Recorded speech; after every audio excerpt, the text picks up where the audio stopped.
السلام عليكم ورحمة الله وبركاته. الحمد لله رب العالمين والصلاة والسلام على سيد المرسلين وعلى آله وأصحابه أجمعين أما بعد. انس بریال سے وی مفتی سے کچرته یو الکی او اغا د جنې سره دا وادو کی یا پخپل دا وی کما ستانه علاوه د بل جنې سره وادو کو ناغه د ما طلاقي او ستانه علاوه که هر جنې دا غي سره زما سوق نکاح تړي ناغه په ما طلاق او دا خبره ده سل بیریو کی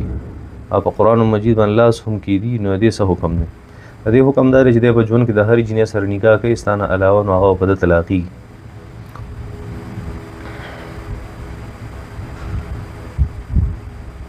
نیچر ورلد وای چې یوټیوب مليان او شاعران ټول بیروزګار خلک دي شر سیوا کوي شر خوري الله دې مون محفوظ کی داسې نه امين. مونږ بس وایو بس دا خبره خو ټیک تاسو دې کوم څه نشو ویلې مسله صرف دونه ده چې د ماحول اثر کیږي په دې طبقو باندې کا شاعران دي کا مولان دي خلق څنګه یې بس دا خلک هم په غشان مقرري دي غشان بادشاہان دي مشران خلک حضرت علی رضی الله تعالی عنہ چاته پوسو حضرت علی رضی الله تعالی عنہ چا اعتراض کوته وي د حضرت ابوبکر صدیق نبی رسول الله په زمانه کې شر شدت هغه نو ابوبکر صدیق سے په دور کې داسې نو حضرت عمر او عثمان سے په دور کې داسې نو استا دور راغی نو دونه شرونه او فسادونه هغه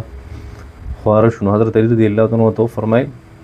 چې د حضرت ابوبکر د نبی علیہ السلام د حضرت ابوبکر د عمر د عثمان د اغیر رعایا او قوم چې کوم هغه مونږ او زما رعایت تاسو یې د اغیر د وجود اسکی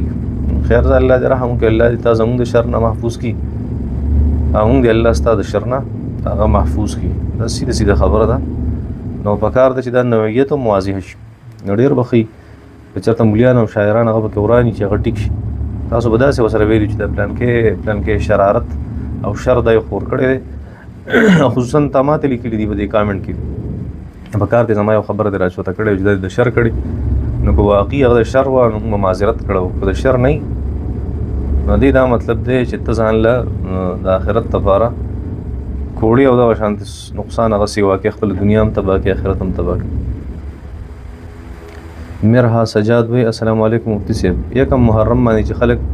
113 مرتبه بسم الله لیکي آیا دا جایز دي کنه اسی دا ثواب او برکت پنیت سنت صحیح نه غني حدیث شریع سے حیثیت ته اصل مسله دا چې دا تجربه ده سو کوئی 113 مرتبه سو بسم الله ولیکي په کاغذ باندې غزان سره ولیکي ټول کال به خطيري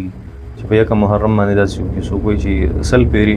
هغه داسې ولیکي دا د خلکو تجربې دي د دې د قرآن او د سنت سره هیڅ تعلق نشته.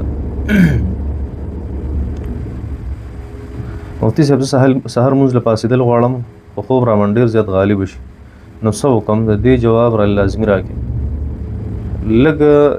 عبید الله صاحب عباد الله صاحب دې خبره ته خیال وکړه چې دا خوب چې دا پتا غالب کیږي چې دا د مانزه په باب کې صرف غالب کیږي په نور ابواب کې پتا باندې غالبي مثلا هغه دا مثال زړه درکما سحر وختي فرض کا تعالی ټایم درکړل شوی دی چې 8 بجې یا 9 بجې ته ځان اسلام آباد ته ورسوه او ستا انټرویو دا یا ستا ټیسټ ته یا ستا یونیورسيټي کلاس ته وغیرہ ته په هغه کې د سړي چې خوب د باندې غالبي کنده الله په حکم کې صرف داسې کی نه که صرف د الله په حکم کې داسې کیږي نو بیا خدای ډېر نقصانی خبره ده نه منافقت علامت ته او کنه داسې په هر یو سیس کې کیږي او ته هیڅ نه شي پاسې د دنیا او د آخرت یو کار هم نه کیږي بیا د الله جل شانه داسې وغواړه چې الله جل شانه دا خوب دا پتا باندې لک کم کې او برابر کې دغه طریقه ده د شپې نه تمام اسباب د ستاره راوي خېدو هغه ول ځان ته برابر کا مطلب دا الارم ځان ته سیټ کا دغه شانتي خپل کور کې چاته وای چې رمضان سحر مونږ لپاره را پاسوي او بعض تجربه خلکو غدام بیان کړي چې اخیری سورتونه اخیری آیتونه سورته کهف چې کوم 2 آیتونه دي اخیری یا 15 آیتونه دي نو چې دا سو کوئی د شپې سمري نو بیا سحر پاسېدل وته اساني الله اعلم دغه تجربه خبره ده او دا نور سونه د اسباب دي دا ټول اختیار کا کده دی باوجود ترافانه سیدنه تبیا او د الله جل شانه سوال کوي چې الله جل شانه پتا باندې رحم کې وسانیت پیدا کی کدی باوجود نشونه بیا ته معذور